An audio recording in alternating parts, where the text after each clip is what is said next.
بسم اللہ الرحمن الرحیم۔ الامہ نبی کے محترم سامعین اور ناظرین کی خدمت میں السلام علیکم۔ آج جو یہ ویڈیو ہم پیش کر رہے ہیں اس میں حضرت محمد مفتی اکمل صاحب نے ایصال ثواب کرنے کا مکمل طریقہ ہمیں بتایا ہے۔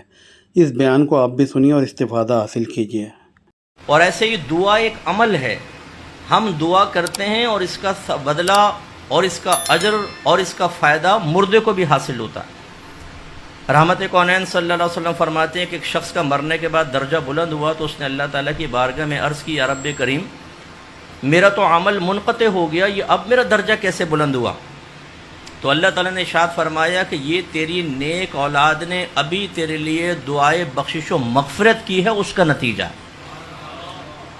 اس لیے ہم اہل سنت کا یہ عقیدہ ہے کہ اگر ہم کوئی عمل کرتے ہیں اور یہ ذہن میں رکھیں، چاہے وہ فرض ہو، واجب ہو، سنت ہو، نفل ہو، مستحب ہو، اس سب کا ثواب ایصال کیا جا سکتا ہے۔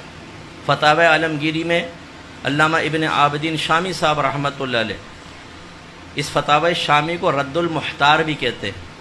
یہ فقہ حنفی کی ایک مشہور کتاب در مختار کی شرح ہے۔ اس میں آپ نے خود یہ لکھا مسئلہ کہ فرض ہو، واجب ہو، سنت و نفل ہو، سب کا ثواب آپ بخش سکتے ہیں۔ اس کا مطلب ہے کہ یہ جو ہم بعض لوگوں میں غلط فہمی ہوتی ہے کہ قرآن خوانی کراؤ اس کا ثواب بخشو، یا آیت کریمہ کرواؤ پھر کرو، تو اس کا بھی پہنچے گا اور آپ اہتمام کرنا چاہیں تو حرج نہیں۔ لیکن اگر آپ فرض نماز پڑھ رہے ہیں، پڑھنے کے بعد اس کا ثواب ایصال کر دیں۔ آپ کوئی نفلی کام کرتے ہیں، آپ کو صدقہ کرتے ہیں، سب کا ثواب۔ اچھا، یہ بھی میں نے دیکھا ہے، اگر میری بہنیں بھی سن رہی ہیں یا بعد میں سنیں گی، بہنوں میں خاص طور پہ میں نے ایک بخل کسی کیفیت دیکھی ہے۔ ایک قرآن ختم کیا، بھائی کس کے لیے؟ نانی کے لیے، یہ صرف میری نانی کے لیے۔ دوسرا قرآن پڑھیں گی یہ امی کے لیے۔ ارے بھائی آپ کیوں بخل کر رہے ہیں؟ جب اللہ کی رحمت بڑی ہے، وہ اجر دینے کے لیے تیار ہے، اور آپ اگر ایک کاروبار سے انویسٹمنٹ کر کے 1,00,000 روپے کما سکیں، اور دوسرا کہے کہ اگر میں تھوڑی سی ٹیکنیک بتاؤں یہی 1,00,000 1 کروڑ میں بدل سکتا ہے، تو پھر ادھر کیوں نہ جائے کہ بھئی 1 کروڑ کما لیں؟ تو ہم کہتے ہیں اس کے لیے حالانکہ اعلیٰ حضرت نے ارشاد فرمایا کہ اگر کوئی ایک قرآن پڑھ کر فرض کر لیں 10 مردوں کو بخشے گا تو سب کو پورا قرآن کا ثواب ملے گا۔ ایسا نہیں کہ کچھ سپارے جا رہا ہوں، پورا قرآن کا ثواب ملے گا، اور بخشنے والے کو 10 قرآن کا ثواب ملے گا۔ اس لیے پھر فرماتے ہیں کہ بہتر ہے کہ یوں ایصال ثواب کریں کہ سب سے پہلے اپنے آقا کی بارگاہ میں پیش کریں کہ یا رب کریم اس کا ثواب میں اپنے آقا کی بارگاہ میں پیش کرتا ہوں، قبول و منظور فرما، اور آپ کے وسیلہ جلیلہ سے حضرت آدم علیہ السلام سے لے کر آج تک جتنے مسلمان دنیا سے پردہ فرما چکے، جو دنیا میں موجود ہیں اور جو قیامت تک آئیں گے، سب کے نام اعمال میں منتقل کر دے۔ تو اس کا مطلب سب کو پہنچے گا اور آپ کو ان سب کی تعداد کے برابر ملے گا۔ تو بخل کیوں کریں صاحب؟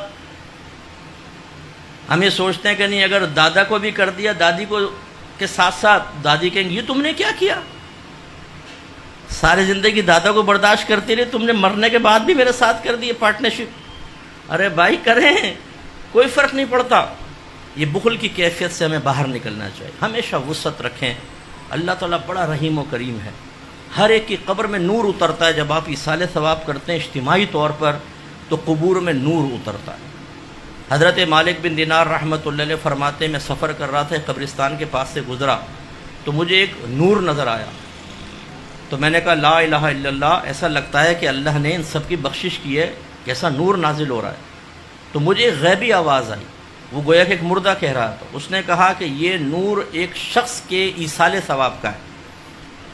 تو میں نے کہا وہ کیا تھا؟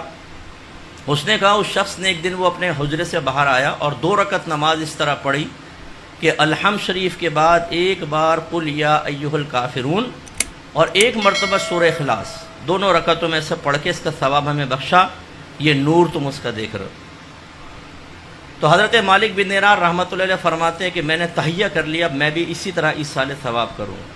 کچھ عرصے بعد کہتے ہیں مجھے خواب میں نبی کریم صلی اللہ علیہ وسلم کی زیارت ہوئی، اور سرکار نے ارشاد فرمایا کہ اے مالک، جتنا تو نے میری امت کو ہدایہ بھیجے اس کے بدلے میں اللہ تبارک و تعالیٰ نے تیری بخشش فرما دی۔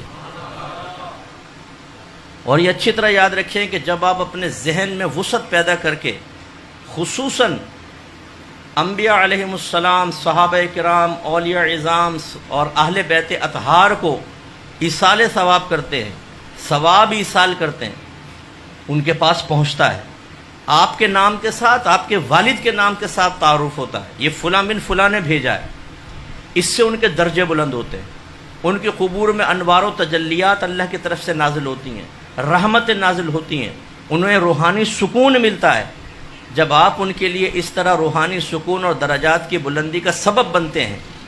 علماء کہتے ہیں اب ذرا تصور میں سوچیں، جب آپ میدان محشر میں پہنچیں گے اور ان نفوس قدسیہ کو اللہ تعالیٰ اذن شفاعت عطا فرمائے گا تو یہ کسی کا احسان نہیں رکھتے ہیں، یہ تمہیں ڈھونڈ ڈھونڈ کر تمہاری شفاعت کریں گے۔ تو اس لیے بالکل جیسا بھی یہ محفل ایک پرٹیکولر والد صاحب کے لیے رکھی گئی، تو یہ ہو سکتا ہے کہ آپ اجتماعی ایصال ثواب کریں اور آخر میں خاص طور پہ ان کے لیے، اس میں کوئی حرج نہیں ہے، یہ ہو سکتا ہے۔ تو جیسے بھی یہ رکھی گئی ان کے لیے خاص ایصال ثواب، اور دعا میں سب کو بخش دیا جائے، سب کو ایصال کیا جائے، تو انشاءاللہ تعالی میدان محشر میں، اور پھر ہم اہل سنت کے لیے خاص طور پہ بڑی سعادت کی بات، ہم کوئی زندگی میں ایک بار نہیں کرتے ہیں، ہم تو بار بار کرتے ہیں۔ اللہ نے ہمیں ایسے مواقع دیے ہیں کہ ہم بار بار ایصال ثواب کرتے ہیں، کبھی شیخ عبد القادر جیلانی رضی اللہ تعالیٰ عنہ کے لیے، کبھی سرکار کی میلاد مناتے ہوئے، کبھی خواجہ صاحب کی چھٹی مناتے ہوئے، کبھی داتا صاحب کا عرس کرتے ہوئے، زبردست قسم کا ایصال۔ تو انشاءاللہ ہمارے اللہ تعالیٰ نے ہمیں توفیق دی، اور ہمارے وسیلے سے، اگرچہ وہ محتاج نہیں ہیں، وہ تو بالکل محتاج نہیں، لیکن ان کے درجے بلند ہوتے ہیں۔ تو اگر کوئی ہمیں تحفہ دے اور میں پیسے والا ہوں تو میں اس کو جواب میں دوں گا، اگر میں سخی ہوں تو جواب میں دوں گا، اور فرض کر لیں کسی نے مجھے 100 روپے دیے اور میں کروڑ پتی ہوں تو میں اپنی حیثیت کے مطابق دوں گا۔ تو اب اندازہ کریں کہ ہم ثواب ایصال کرتے ہیں اپنی حیثیت کے مطابق، اور ان بزرگوں کی طرف سے جو جواب آئے گا وہ ان کے درجات کے اعتبار سے آئے گا، وہ ہوگا کہ آپ سوچئے ذرا۔ اس لیے یہ بہت اچھی محفل ہے، اس طرح کی محافل بھی سجائیں، اور ویسے بھی آپ ذہن بنائیں کہ جو کچھ آپ نیک عمل کرتے ہیں، رات کو سونے سے پہلے دعا کر لیں، اللہ تعالیٰ جو بھی میں نے نیک عمل کی اس کا ثواب بارگاہ رسالت میں اور آپ کے وسیلہ جلیلہ سے آدم علیہ السلام سے لے کر قیامت تک جتنے گئے، جتنے موجود ہیں، جتنے آئیں گے، سب کو پہنچا دے، سب کو پہنچے گا، اور آپ کے نام اعمال میں سب کی تعداد کے برابر۔